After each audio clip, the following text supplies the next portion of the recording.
Potentiometer, सबसे पहले इसके ऊपर लिखो नॉट फॉर एनसीईआरटी। स्कूल के लिए इसको नहीं करके जाना, बोर्ड के लिए नहीं करके जाना, ये टॉपिक कट चुका है। ठीक है, नीट और मेन में भी ये टॉपिक कट चुका है, क्योंकि एनसीईआरटी से घटा, नीट और मेंस भी घटा। फिर आप सोच रहे हो फिर हम क्यों कर रहे हैं? हाँ, जब सब कुछ कट ही गया तो फिर ना एनसीईआरटी में ना कंपटीशन में। इस साल मेंस वालों ने क्वेश्चन डाल दिया पोटेंशियोमीटर, सुनवाई कहीं नहीं है, क्योंकि पोटेंशियोमीटर ओम लॉ के ऊपर बेस्ड है। तो ओम लॉ, वो कहता है ओम लॉ डाला है मैंने कौन सा पोटेंशियोमीटर डाला है, तो लगा लो ओम लॉ। तो एनसीईआरटी वाले आर वेरी स्ट्रिक्ट, वो नहीं है तो नहीं है, वो नहीं आएगा। बट लेकिन कंपटीशन के अंदर इसी साल आया, तो हम एक बार देख लेते हैं 20 मिनट लगा के। बाई चांस अगर देखो, या तो कुछ करना नहीं है इसमें, मैं आपको 3-4 न्यूमेरिकल करके दिखा दूंगा थ्योरी के बाद। बस वो 3-4 न्यूमेरिकल से आपको एक आइडिया हो जाएगा किन टाइप के क्वेश्चन को कैसे करना है, बस बात खत्म। पोटेंशियोमीटर एक डिवाइस है, एक मशीन है, जो कि 2 पॉइंट्स के बीच में पोटेंशियल डिफरेंस को मेजर करती है। फिर एक स्टूडेंट आया, उसने बोला वोल्टमीटर क्या है? वोल्टमीटर भी एक डिवाइस है जो 2 पॉइंट्स के बीच में पोटेंशियल डिफरेंस को मेजर करता है। तो फिर 2 अलग अलग मशीन्स क्यों, एक मशीन क्यों नहीं? और आप बार बार जितने भी असाइनमेंट्स हमने आज तक की, उसमें आपने वोल्टमीटर को यूज़ किया, पोटेंशियोमीटर एक भी बार यूज़ नहीं किया। वोल्टमीटर एक छोटी डिवाइस है, आप जेब में डालो, वोल्टमीटर लगाओ, फटाफट आंसर आएगा। पोटेंशियोमीटर 1 मीटर लंबा भी हो सकता है, 4 मीटर लंबा भी हो सकता है। अब इतनी बड़ी बड़ी मशीन को उठाएगा कौन? बल्कि मशीन है, बड़ी मशीन है। तो पोटेंशियोमीटर यूज़ नहीं करते ज़्यादातर पोटेंशियल डिफरेंस मेजर करने के लिए, पर ये जो यूज़ करता है मेथड पोटेंशियोमीटर, ये एक्यूरेट मेथड माना जाता है। मतलब कि इसमें बिल्कुल भी एरर नहीं है। पोटेंशियोमीटर ने अगर पोटेंशियल डिफरेंस कैलकुलेट करके दिया, वो बिल्कुल एक्यूरेट है। वोल्ट मीटर जो कैलकुलेट करके देगा वो बिल्कुल भी एक्यूरेट नहीं है, वो अप्रॉक्सीमेशन देता है। हमारे घरों में वोल्ट मीटर लगे होते हैं, स्टेबलाइजर पे मीटर लगे होते हैं, इसमें लगा हुआ है, काफ़ी में लगे होते हैं, वो वोल्ट मीटर्स हैं। वोल्ट मीटर क्या है? वोल्टेज मेजर करके दे रहा है, डिजिटल है आजकल। तो देखना आपकी फ्लक्चुएशन होती रहती है, फटाफट उसकी सुई भी हिलती रहती है, अप्रॉक्सीमेट है। ये अप्रॉक्सीमेट नहीं, एग्जैक्ट है। तो बेसिकली फिर हम वो क्यों यूज़ करते हैं? वो थोड़ा ना क्विक है, जल्दी काम करता है। ये मैनुअल है, वो ऑटोमेटिक है। वोल्ट मीटर मैग्नेट के प्रिंसिपल के ऊपर बेस्ड है। हम मैग्नेटिज्म में करेंगे नेक्स्ट चैप्टर में, वोल्ट मीटर की डिजाइनिंग आएगी। ये मैग्नेट के ऊपर बेस्ड नहीं है, प्योर इलेक्ट्रिसिटी के ऊपर बेस्ड है, चलता ज़्यादा वोल्ट मीटर है। तो पोटेंशियोमीटर दिखता कैसा है? पोटेंशियोमीटर ऐसा दिखता है। पोटेंशियोमीटर चलाने के लिए उसकी खुद की एक बैटरी होती है, ये पोटेंशियोमीटर की बैटरी है। एक रियोस्टैट होती है, रियोस्टैट का मतलब एक वेरिएबल रेजिस्टेंस को रियोस्टैट बोलते हैं, ताकि रेजिस्टेंस को वेरी कर सकें, रेजिस्टेंस वेरी करके करंट को चेंज कर सकें। ये पोटेंशियोमीटर की तार है, वायर है, जैसे स्लाइड वायर ब्रिज की वायर थी, मीटर ब्रिज की वायर थी। मीटर ब्रिज की वायर 100 सेंटीमीटर लंबी होती है, 1 मीटर। इसकी 1 मीटर नहीं है, इसकी कितने मीटर हो सकती है, 1 मीटर, 2 मीटर, कुछ भी। इस पूरी वायर की रेजिस्टेंस स्मॉल आर है और इसकी पूरी लंबाई कैपिटल एल है। साथ में गैल्वेनोमीटर लगा हुआ है और जॉकी लगी हुई है। ये मशीन है, इसको पोटेंशियोमीटर बोलते हैं। मान लो आपको क्वेश्चन में आया काम कैसे करता है। सपोज एक रजिस्टर है, एक बैटरी के साथ कनेक्टेड है, इस बैटरी में से इसमें करंट जा रहा था। किसी ने पूछा सर इसका पोटेंशियल डिफरेंस कितना है? मैंने कहा इसकी रेजिस्टेंस बता, कहता रेजिस्टेंस नहीं पता मुझे।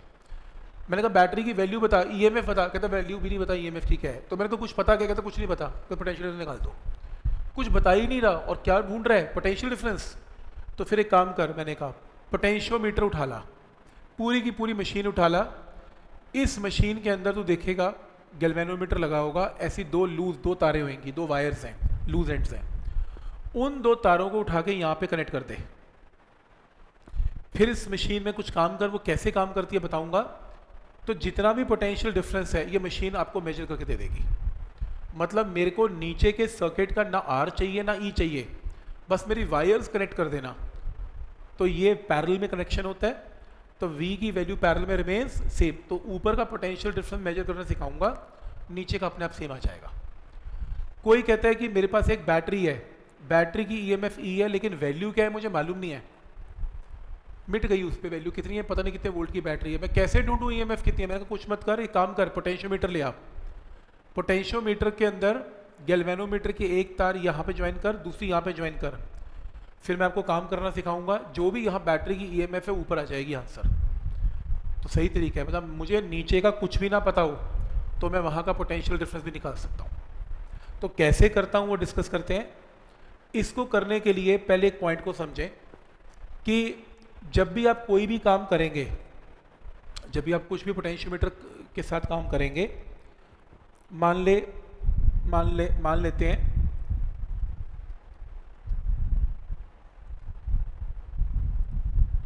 मान लो कि आपने कुछ पोटेंशियल डिफरेंस मेजर करना है।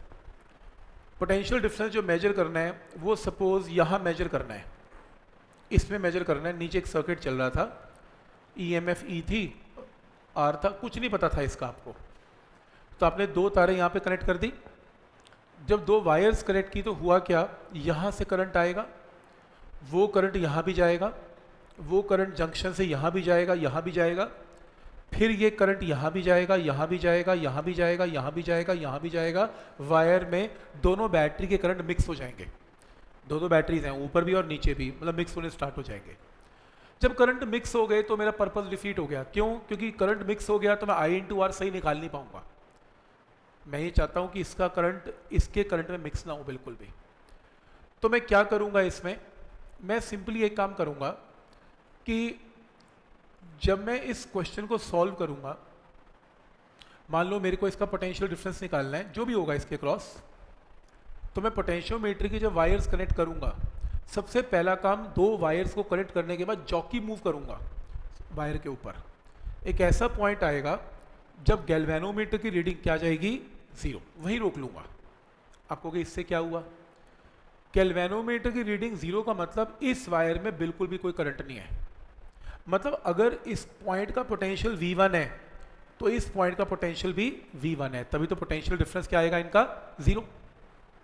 सही है, तो V1 है तो V1 है, तभी आंसर क्या आएगा इसमें, 0। फिर उस केस में ऑब्वियस है कि अगर ये यहाँ से कोई करंट आ रहा था, जाने का रास्ता तो यही था, तभी सर्किट कंप्लीट होगा। आपने जाने का रास्ता बंद ही कर दिया, आपने आने का रास्ता तो खोल रखा है पर जाने का बंद कर दिया। करंट अगर जाने का रास्ता नहीं ना करंट का, तो करंट उस रास्ते में एंटर भी नहीं करता, क्योंकि उसको जाने का रास्ता मिलेगा ही नहीं। तो बेसिकली क्या होता है, जब गैल्वेनोमीटर की रीडिंग 0 होती है तो इन दो पॉइंट्स के पोटेंशियल भी सेम हो जाते हैं। तो जब गैल्वेनोमीटर की रीडिंग 0 है, इसको बोलते हैं कि ये एक बैलेंस पॉइंट आ गया। जब यहाँ और यहाँ का पोटेंशियल सेम है तो यहाँ और यहाँ का भी पोटेंशियल सेम हो जाता है। तो ना तो इस वायर में करंट जाएगा ना इस वायर में करंट जाएगा, तो फिर करंट कहाँ जाएगा, फिर करंट यहाँ से निकला हुआ करंट यहीं रह जाएगा और यहाँ से निकला हुआ करंट यहीं रह जाएगा, मिक्सिंग नहीं होगी दोनों की। तो जब आप गैल्वेनोमीटर की रीडिंग 0 करते हो तो नीचे का करंट ऊपर एंटर नहीं करता और ऊपर का करंट नीचे एंटर नहीं करता। जब तक ये बैलेंस नहीं होगा आपका पोटेंशियोमीटर काम नहीं करेगा। पहला काम इसे बैलेंस करना। मान लो आपने बैलेंस कर दिया, अब हुआ क्या, मान लो ये लेंथ कितनी है, स्मॉल एल, इसको मेजर कर लेना है, इसको मेजर कर लें। अगर मैं आपको इसका करंट बता दूं आई, इस बैटरी का करंट है आई, तो यहाँ जो पोटेंशियल डिफरेंस होगा कितना होगा, V2 माइनस V1, और यहाँ पे भी कितना है, V2 माइनस V1। तो देखो मैं ये V2 माइनस V1 तो निकाल नहीं सकता, पर मैं ये निकाल सकता हूँ। तो अगर मैं यहाँ का पोटेंशियल डिफरेंस निकाल दूँ तो वो एग्जैक्टली इसके इक्वल होगा, क्योंकि दोनों का पोटेंशियल डिफरेंस एग्जैक्टली सेम है, V2 minus V1, V2 minus V1। तो instead of finding this potential difference we are going to find this potential difference. और ये पोटेंशियल डिफरेंस क्या होगा, ये पोटेंशियल डिफरेंस होगा यहाँ का करंट आए into resistance of length L। तो अगर मैं इस वायर की रेजिस्टेंस निकाल दूं तो I को उस रेजिस्टेंस से मल्टीप्लाई कर लेना, तो यहाँ का पोटेंशियल डिफरेंस आएगा ओम लॉ से, और जो यहाँ का पोटेंशियल डिफरेंस होगा वो एग्जैक्टली यहाँ का पोटेंशियल डिफरेंस भी एग्जैक्टली सेम होगा। तो ऐसे काम करता है पोटेंशियोमीटर। तो आइडिया समझ में आ रहा है। लेकिन जब तक बैलेंस नहीं करोगे, गैल्वेनोमीटर की रीडिंग 0 नहीं करोगे, तब तक ये काम नहीं करेगा। तो जैसे ही आपने 0 की, नीचे और ऊपर का पोटेंशियल डिफरेंस सेम हो गया, तो मुझे साफ पता लग रहा है कि जो पोटेंशियल डिफरेंस है वो किस पे डिपेंडेंट है, वो लेंथ पे डिपेंडेंट है। क्यों? क्योंकि अगर लेंथ ज़्यादा होगी तो रेजिस्टेंस ज़्यादा होगी, ऑब्वियसली लेंथ रेजिस्टेंस ज़्यादा होगी, या रेजिस्टेंस ज़्यादा होगी तो लेंथ ज़्यादा होगी, तो पोटेंशियल डिफरेंस भी ज़्यादा होगा। तो V पोटेंशियल डिफरेंस किस पे डिपेंडेंट है, लेंथ पे डिपेंडेंट है, तो v लेंथ पे डिपेंडेंट है, v किसी कांस्टेंट पे, कांस्टेंट इनटू लेंथ पे डिपेंडेंट है, तो ये कांस्टेंट क्या आएगा, v बाई एल। इस कांस्टेंट को बोलते हैं पोटेंशियल ग्रेडियंट, पोटेंशियल ग्रेडियंट। तो अब आप ध्यान से देखना, इसमें क्या किया मैंने, ये मेरा पोटेंशियोमीटर है, पोटेंशियोमीटर में मैं यूज़ करके दिखा रहा हूँ आपको। इसमें पोटेंशियोमीटर में गैल्वेनोमीटर रीडिंग जीरो आएगी तभी काम करेगा, जब ये जीरो आएगी तो यहाँ का पोटेंशियल सेम है, यहाँ का पोटेंशियल सेम हो जाएगा, इसका करंट ऊपर हो गया, इसका करंट नीचे रह गया। अभी मैंने समझाया आपको, इसका करंट होगा क्या, E divided by R H divided by इस पूरी वायर की रेजिस्टेंस कितनी है, small R, R H plus small R, तो इसका करंट है। अब काम कैसे करेगा इसको समझते हैं। और मैंने बता दिया पोटेंशियल डिफरेंस बैलेंसिंग लेंथ पर डिपेंड करेगा। कांस्टेंट यहाँ पर के आएगा, के को बोलते हैं वी बाई एल, और के का मतलब क्या होता है, पोटेंशियल ग्रेडियंट। ये रूल है। अब इसके अंदर इसकी एप्लीकेशंस है। पोटेंशियोमीटर की पहली एप्लीकेशन है कि ये आपको नीचे का पोटेंशियल डिफरेंस मेजर करके देगा। मैंने आपको समझा दिया कैसे। गैल्वेनोमीटर की रीडिंग जीरो कर लेना, यहाँ का करंट क्या हो जाएगा, E divided by R H plus R हो जाएगा, और पोटेंशियल डिफरेंस की ये जो लेंथ है वो L हो जाएगी। यहाँ का पोटेंशियल डिफरेंस क्या होगा, यहाँ का करंट इंटू यहाँ की रेजिस्टेंस, यानी कि resistance of length small l। Current मुझे निकालना आ गया, यहाँ का E upon R H plus R यहाँ पे पुट कर दिया। ये इंपॉर्टेंट है, इस पोर्शन की रेजिस्टेंस कैसे निकालूं। पूरी वायर की लेंथ अगर कैपिटल L है तो रेजिस्टेंस स्मॉल r है, 1 है तो r बाई एल है, स्मॉल l है तो इंटू स्मॉल l। इस रेजिस्टेंस को उठा के यहाँ पे पुट कर दो, पोटेंशियल डिफरेंस की वैल्यू आ जाएगी। लोग फॉर्मूला याद करते हैं इसका, मैं बिल्कुल याद नहीं करता, ओम लॉ लगा देना बस, कुछ नहीं करना। यहाँ पे करंट निकाल लेना और इस लेंथ की रेजिस्टेंस निकाल लेना, यूनिटरी मेथड से मल्टीप्लाई कर देना, अपने आप v की वैल्यू आ जाएगी। आइडिया समझ में आ रहा है यहाँ तक। तो ये न्यूमेरिकल करके दिखाऊंगा अभी 2 मिनट में आपको। तो ये मेथड में यूज़ करने वाला हूँ न्यूमेरिकल्स में, थ्योरी सिर्फ समझाने के लिए है, आपको ये थ्योरी कोई पूछेगा नहीं। जैसे सपोज करो सेकेंड एप्लीकेशन है, आ जाती है ये भी। वो एक स्टूडेंट कहता है मेरे पास 2 सेल्स हैं E1 E2 और मुझे दोनों की वैल्यू नहीं पता, तो मेरे को दोनों की बैटरीज की EMF की रेशियो निकालनी है, क्या होगी ये बताओ। तो मैं सबसे पहले पोटेंशियोमीटर के साथ पहला सेल लगाऊंगा E1, गैल्वेनोमीटर की रीडिंग जीरो करूंगा, लेंथ नाप लूंगा कितनी आई L1, और मुझे पता है क्योंकि जब गैल्वेनोमीटर की रीडिंग जीरो है तो बैटरी अपने अंदर से करंट बाहर नहीं निकाल रही, तभी जीरो है। तो जितना पोटेंशियल डिफरेंस नीचे है E1 उतना यहाँ डेवलप हो जाएगा E1। तो जो भी यहाँ पोटेंशियल डिफरेंस डेवलप होगा E1 वो किसके प्रोपोर्शनल, लेंथ L1 के प्रोपोर्शनल है, क्योंकि जितना पोटेंशियल डिफरेंस है वो लेंथ के प्रोपोर्शनल है। तो E1 प्रोपोर्शनल टू L1। फिर मैं पहली बैटरी हटा दूंगा, मैं दूसरी बैटरी लगा दूंगा, दूसरी बैटरी की गैल्वेनोमीटर की रीडिंग फिर से जीरो लेके आऊँगा, बैलेंसिंग लेंथ चेंज हो जाएगी, तो E2 प्रोपोर्शनल टू L2 हो जाएगा। और अगर मैं इन्हें डिवाइड करूंगा तो E1 बाई E2 किसके इक्वल, L1 बाई L2। तो जो भी तुम्हें क्वेश्चन में बैलेंसिंग लेंथ गिवन होगी उसकी ratio he E1 by E2 की रेशियो होगी। क्या ये पॉइंट यहाँ तक क्लियर है। जैसे ये दूसरा मेथड है। तीसरी एक और चीज़ करता है, पोटेंशियोमीटर आपको किसी भी बैटरी की इंटरनल रेजिस्टेंस मेजर करके देता है। कैसे, कोई कहता है कि एक सेल है मेरे पास, ये सेल है, मैंने सेल का ये बटन S स्विच ऑन नहीं किया तो सेल अपने अंदर से करंट बाहर नहीं निकालेगा। पोटेंशियोमीटर के साथ कनेक्ट किया तो यहाँ पे EMF E है और ये E ही देगी क्योंकि इसमें से करंट बाहर तो आया नहीं। E प्रोपोर्शनल टू क्या किया, L1, क्योंकि मान लो बैलेंसिंग लेंथ कितनी आ गई, L1।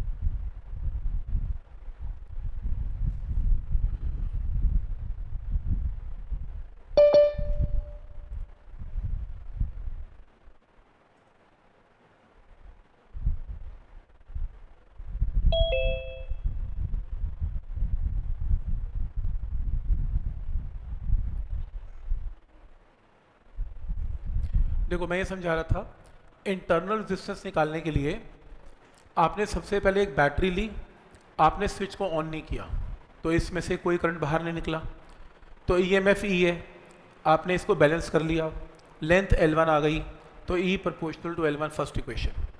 फिर आपने स्विच को ऑन कर लिया, ऑन करने से इसमें से करंट निकला, तो अब ये E रीड नहीं करेगा, अब ये क्या रीड करेगा, V रीड करेगा, EMF से कम वैल्यू आ जाएगी V, अब V और बैलेंसिंग लेंथ L2 हो जाएगी, तो सेकंड केस में V प्रोपोर्शनल टू L2, पहले केस में E प्रोपोर्शनल टू L1, जब वोल्टेज चेंज हो गई तो लेंथ भी चेंज हो गई, इन दोनों को डिवाइड करके E/V की रेशियो आ गई। इंटरनल रेजिस्टेंस का फॉर्मूला हमने लास्ट टाइम ये किया हुआ है, E/V की रेशियो L1 L2 पुट करके इंटरनल रेजिस्टेंस की वैल्यू भी आ जाएगी। तो न्यूमेरिकल में करके दिखाऊंगा इसको कैसे करना है। तो ये एक तरीका है जिससे कि मतलब याद इसमें से कुछ नहीं करना, मैं आपको सिर्फ टेक्निक बता रहा हूँ कि कैसे प्रोपोर्शनैलिटी से पोटेंशियल डिफरेंस लेंथ के प्रोपोर्शनल है, वहाँ से ईजिली आंसर आएगा। अगर बाई चांस कोई पूछ ले what is sensitivity of a potentiometer, sensitivity का मतलब है कि एक पोटेंशियोमीटर अगर सेंसिटिव है तो वो कितनी छोटी से छोटी वोल्टेज को मेजर कर पाएगा, वो जितनी छोटी वोल्टेज मेजर कर पाएगा वो उतना सेंसिटिव पोटेंशियोमीटर है। तो स्मॉलेस्ट वैल्यू जो मेजर कर पाता है वो एक अच्छा और सेंसिटिव पोटेंशियोमीटर बोला जाता है। तो एक लाइन को अंडरलाइन कर सकते हो कि smaller the potential gradient greater the sensitivity. तो अगर पोटेंशियल ग्रेडियंट क्या होता है, V/L, जितना K स्मॉल होगा उतनी सेंसिटिविटी ज़्यादा होगी और उतना बढ़िया पोटेंशियोमीटर बनेगा। वो पूछेगा सेंसिटिविटी कैसे बढ़ सकती है, आप K को स्मॉल कर दो सेंसिटिविटी बढ़ जाएगी। K को स्मॉल करने का तरीका, केस नंबर 1, अगर आप पोटेंशियल डिफरेंस कांस्टेंट रख दो और लेंथ को बढ़ा दो, लेंथ ऑफ द वायर बढ़ा दो, या पोटेंशियल डिफरेंस जहां मेजर करना है उसकी लेंथ बढ़ा दो, तो लेंथ बढ़ाने से K छोटा हो जाएगा, सेंसिटिविटी बढ़ जाएगी। या फिर ऐसा करो, V इज I/R, लेंथ मत बढ़ाओ, करंट को बढ़ा दो, करंट को घटा दो, कम कर दो। अगर आप करंट कम करोगे तो K कम हो जाएगा, K कम होगा तो भी सेंसिटिविटी बढ़ जाएगी। तो ये जस्ट रूल्स है how to increase the sensitivity of a potentiometer, याद करने की जरूरत नहीं, इसके ऊपर क्वेश्चन आता भी नहीं है, पर तरीका बता रहा हूँ कि क्या रूल है। लेकिन इसके एग्जाम्पल्स मैं आपको 3-4 एग्जाम्पल्स बता देता हूँ लास्ट, ताकि अगर पेपर में क्वेश्चन आ जाए तो 2 मिनट बता देता हूँ कि क्वेश्चन में लगाना कैसे है, सिंपल। तो फॉर एग्जाम्पल पहला क्वेश्चन है, ये आपके सामने एक पोटेंशियोमीटर है, इसके अंदर किसी ने ये पहले 2 बैटरीज लगाई, बैलेंसिंग लेंथ इन 2 बैटरीज के साथ 120 सेंटीमीटर आ गया। फिर उस स्टूडेंट ने 2 बैटरीज ऐसे लगाई और बैलेंसिंग लेंथ 300 सेंटीमीटर आ गई। मुझे बस ये बताओ कि इसमें और इसमें फ़र्क क्या है।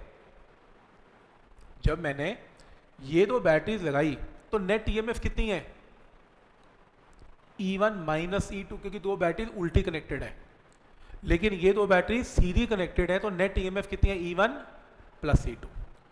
तो मेरे को एक चीज़ पता है कि E1 minus E2 proportional to length कितनी है, 120, कांस्टेंट K लगा लो, और ऐसी E1 plus E2 proportional to 300, क्योंकि पोटेंशियल डिफरेंस लेंथ के प्रोपोर्शनल है, अभी पोटेंशियोमीटर से सीखा।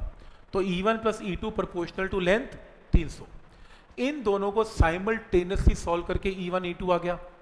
तो मेरा पहला क्वेश्चन है find ratio of E1 and E2, इनको डिवाइड कर दो, रेशियो आ गई। मेरा दूसरा क्वेश्चन है कि अगर नल पॉइंट का मतलब बैलेंसिंग लेंथ क्या होगी जब अकेली बैटरी E1 कनेक्ट होगी। आंसर आ चुका है, E1 प्रोपोर्शनल टू लेंथ, तो लेंथ कितनी, obviously E1 is some K into length ही होती है ना, तो लेंथ कितनी है, 210, तो E1 की वैल्यू क्या आएगी, बैलेंसिंग लेंथ क्या आएगी, 210 सेंटीमीटर, क्योंकि K का जो कोफिशिएंट है वो हमेशा क्या होता है, वो लेंथ होती है।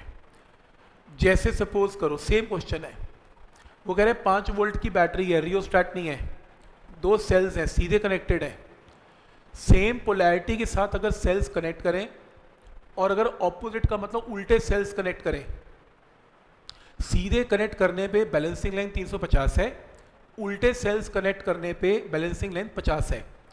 सीधे का मतलब E1 plus E2 proportional to 350 है, उल्टे का मतलब E1 minus E2 proportional to 50 है। आपको क्या निकालना है, सर्किट डायग्राम तो चलो छोड़ो, कोई नहीं पूछेगा, E1 E2 की वैल्यू बताओ क्या है। अगर मैं आपको K की वैल्यू बता दूं तो सॉल्व करके E1 E2 आ जाएगा। K होता क्या है, के जो होता है उसे बोलते हैं पोटेंशियल ग्रेडियंट, यानी कि पोटेंशियल डिफरेंस को किससे डिवाइड करना है, लेंथ से। ये 5 वोल्ट की बैटरी है, यहाँ पे कोई रेजिस्टेंस नहीं है, सिर्फ रेजिस्टेंस इसकी है, ये रेजिस्टेंस है। क्वेश्चन में इसकी लंबाई 5 मीटर गिवन है और ये पूरे 5 के 5 वोल्ट इसके ऊपर डेवलप हो जाएंगे 5 वोल्ट, क्योंकि और कहीं रेजिस्टेंस है ही नहीं। तो 5 की 5 वोल्ट इसको मिल गए, तो इसका पोटेंशियल ग्रेडियंट क्या आएगा, 5 वोल्ट को 5 मीटर से क्या कर दिया, डिवाइड, तो आंसर क्या आएगा 1, क्योंकि पोटेंशियल डिफरेंस को उसकी लेंथ से डिवाइड करेंगे तो के आ जाता है। जो भी के आएगा उसको यहाँ और यहाँ पुट करके E1 E2 की वैल्यू कैन बी कैलकुलेटेड, यहाँ से सॉल्व करके E1 E2 निकाल लेना। अब ये अगले टाइप की प्रॉब्लम है, 5 वोल्ट की बैटरी है, पोटेंशियोमीटर की रेजिस्टेंस है, एक बैटरी लगाई, बैलेंसिंग लेंथ 600 है, पोटेंशियोमीटर वायर की रेजिस्टेंस 20 ओम है और इसकी लंबाई 10 मीटर गिवन है। क्वेश्चन है कि मैंने E की वैल्यू लगाई, पोटेंशियल ग्रेडियंट बताओ पोटेंशियोमीटर वायर का क्या होगा, के बताओ, और EMF E की वैल्यू क्या होगी। देखो सिंपल है, मैंने अकेली बैटरी लगाई, गैल्वेनोमीटर की रीडिंग मैंने 0 कर लेनी है क्योंकि ये बैलेंसिंग लेंथ है मेरी। तो E जितना भी पोटेंशियल डिफरेंस यहाँ डेवलप हुआ उतना ही पोटेंशियल डिफरेंस यहाँ पे डेवलप हो जाएगा E। और ओम लॉ क्या कहता है, जो भी यहाँ से करंट घूमेगा I, according to Ohm law E will be equal to, यहाँ का पोटेंशियल डिफरेंस कितना डेवलप हो जाएगा, exactly E I into resistance of length कितने सेंटीमीटर, 600 सेंटीमीटर। ओम लॉ सिर्फ इतने पोर्शन में लगेगा, E is equal to I into resistance of length 600 centimetre. तो कुछ नहीं करना, करंट यहाँ पर क्या होगा, 5 divided by 480 plus 20, 480 plus 20 current आ गया।